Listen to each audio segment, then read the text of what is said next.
Pak Agus, pertanyaan saya tadi, adakah kritik Anda soal gagasan atau visi Presiden pemerintah dalam pemindahan ibu kota baru ini yang kemudian ada yang mungkin tidak terlalu kuat sehingga sulit nantinya akan diartikulasikan oleh pemimpin yang baru? Oh gini, ini menurut saya kalau kita pindah rumah pun kan cukup lama ya kita menimbang-nimbang. Ini 5 tahun nih menurut saya agak kecepatan.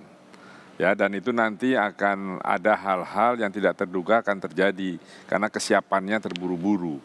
Ini pindah dan kalau kita Contohnya apa? ya contohnya misalnya sekarang kan daerah sana masih kekurangan air bersih. Itu mau diambil dari mana? Balikpapan bilang jangan, nanti kita kurang gitu-gitu. Dan itu kan masih perlu waktu, ya kan? Dan itu kan sebagian hutan lindung, sebagian hutan sebagian ada yang memegang hak pengelolaan hutannya. Itu kan juga mereka para pengusaha besar. Nah ini kan kita nggak tahu, mereka kan pengusaha-pengusaha itu biasanya tricky for the profit. Ya. Nah ini untuk begini bagaimana cara mengantisipasinya, trade off-nya apa? Oke, tapi itu tadi artinya pertanyaan saya kemudian, kalau kemudian memang dari keempat orang ini dianggap memang sangat mumpuni, kriterianya, kualitasnya, latar belakangnya, prestasinya juga sangat-sangat mumpuni. Tapi kalau kemudian ada hal-hal itu tadi yang menurut Anda kecepatan lah, ada permasalahan ini itu, Nah, itu yang apakah ini jadi sesuatu yang masuk akal untuk dilakukan, untuk dikerjakan oleh pemimpin ibu kota yang baru? sesuatu hal itu kan masuk akal atau tidak kan tergantung tadi makanya Pak Jokowi akan memilih dari 4 orang itu siapa yang bisa membereskan persoalan-persoalan yang kemungkinan akan muncul. Nah kan, kemungkinan akan muncul itu kan ada di kepalanya Pak Presiden. Nah itu yang harus diolah. Nanti diterjemahkan oleh juru bicara, misalnya gitu. Tapi yang 4 itu harus bisa memenuhi yang mana. Mungkin tidak semua, tapi kan ada kriterianya. Nah ini nanti yang harus penerusnya Pak Jokowi terlepas 2024 itu bisa diyakinkan bahwa itu berjalan. Karena kalau menurut Pak Jokowi jalan, menurutnya nanti tidak berjalan, itu bisa terbengkalai loh itu. Oke, Bung Doni tanggapannya dong. Iya, jadi memang tadi seperti katakan Mas Agus bahwa problemnya banyak gitu. Tentu saja yang dibutuhkan adalah pemimpin yang punya kemampuan juga banyak. Ada teknis, ada non teknis. Teknis itu ya bagaimana memanfaatkan anggaran itu supaya bisa menjadi infrastruktur dan ibu kota itu segera terwujud. Yang non teknis ya tadi bagaimana dealing dengan ya masyarakat setempat, ya pemegang konsesi.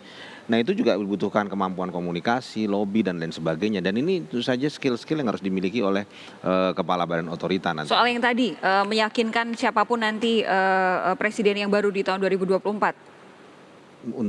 Untuk bahwa memang Kalau ini belum bisa selesai diteruskan, ada kalaupun meneruskan, betul, ya. kalaupun misalkan belum selesai proses pemindahannya, supaya benar-benar diselesaikan sampai jadi kita beribu kota di lokasi yang baru ini. Ya artinya kan dia harus punya akseptabilitas politik yang cukup tinggi, artinya diterima oleh siapapun, ya dan bisa meyakinkan ya bahwa Ini siapa ini maksudnya, pemimpin barunya? Iya, kepala badan otorita ini ya, dia juga harus punya network itu gitu, sehingga siapapun nanti akan menjadi presiden, ya itu akan bisa menerima argumentasinya atau menerima apa yang ingin disampaikan gitu. Jadi saya kira kemampuannya harus multidimensi memang, ya bukan cuma kemampuan teknis, tapi memang presiden itu sangat suka pemimpin yang eksekusi, yang eksekutor gitu, ya tidak terlalu lama berwacana dan berencana, tapi langsung eksekusi. Jadi pengen yang deliver gitu kalau isinya presiden kan. Ini kalau ngomongin soal eksekutor mengerucut ke nama spesifik loh. Oh enggak juga, ya semuanya eksekutor, ya kan. Pak Tumiono eksekutor, Pak Bram semuanya eksekutor. Ya, cuman memang karena waktunya ini, ya seperti katakan Mas Agus tadi ini hanya 5 tahun lah, ya 4 tahun lah sekarang. Yang tentunya diperlu akselerasi. Oke, jadi sama seperti tadi pertanyaan saya ke Pak Agus, pemerintah sudah sangat yakin dengan gambar besar visi yang dimiliki oleh Presiden dan juga pemerintah ini untuk kemudian benar-benar bisa diartikulasikan oleh pemimpin ibu kota baru. Sangat yakin. Jadi Presiden menyebut 4 nama itu karena dengan keyakinan salah satu dari 4 nama itu punya kemampuan untuk mengakselerasi sehingga 2024 kita bisa pindah ibu kota. Begini, ini kan ada 4 nama itu tanpa harus menyebut nama, ada 2 yang kemudian kemarin secara politis sempat dalam tanda kutip berkasus begitu. Nah, apakah ini juga menjadi pertimbangan Pak Presiden ketika nantinya memutuskan siapa yang akan menjadi pemimpin ibu kota yang baru? Iya, saya kira tadi saya katakan ya, kompetensi itu yang paling utama. Tadi integritas juga ya, karena ini akan mengelola anggaran cukup besar begitu ya. Nah, soal politik itu bukan persoalan bahwa yang bersangkutan pernah punya persoalan di situ, tapi bagaimana yang bersangkutan punya network politik yang luas, ya. Karena dia harus juga nanti dealing dengan parlemen, ya kan, dealing dengan stakeholders, dealing dengan LSM, dealing dengan banyak pangku kepentingan, gitu. Dan ini yang saya kira kemampuan yang juga harus dimiliki oleh calon kepala badan otorita Pak Agus, ibu kota negara. perlu nggak sosok pemimpin baru ibu kota itu bisa diterima secara politis oleh semua golongan? Harus, walaupun jadi gini, dia harus punya fleksibilitas, dia harus bisa berpolitik. Karena kan politik kan tidak hitam putih, yang penting tujuannya tercapai. Nah, mereka harus punya kemampuan jaringan mereka mesti luas. Masyarakat di sana kan, mohon maaf kan agak terpinggirkan. Nah, suku-suku dari teman-teman saudara-saudara kita Dayak itu kemarin sempat kan terjadi clash sedikit. Betul.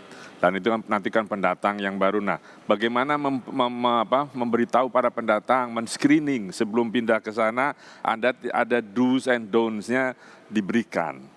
Jadi dia harus punya jaringan, apakah itu dari aparat penegak hukum atau siapa kan spesifik. Jaringan iya, tapi ketika ada dalam sejarah perpolitikan kemudian pernah mengalami dalam tanda kutip kasus, apakah itu juga jadi sesuatu yang penting atau presiden boleh wave saja begitu? Ya, saya yakin pasti akan menjadi pertimbangan presiden. Tetapi di kepala presiden mana yang lebih utama?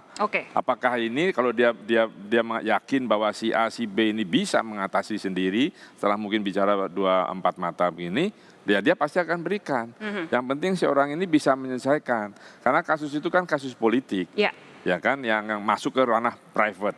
Nah itu kan tergantung si orang ini bisa menyelesaikan dengan caranya masing-masing gitu. Terima kasih Pak Gusman Bagio dan juga Bung Doni sudah hadir di Sapa Indonesia malam hari ini. Kita nanti tunggu siapa nama yang benar-benar ada di kepala presiden untuk jadi pemimpin ibu kota yang baru. Nanti terus kita kritisi lagi di sini. Nanti kita kritisi lagi, itu harus itu. Terima kasih. Baik, nanti saya akan tunggu kehadiran Anda berdua lagi ya. Saudara, itu tadi perbincangan kami dalam Sapa Indonesia malam hari ini sekaligus jadi penutup.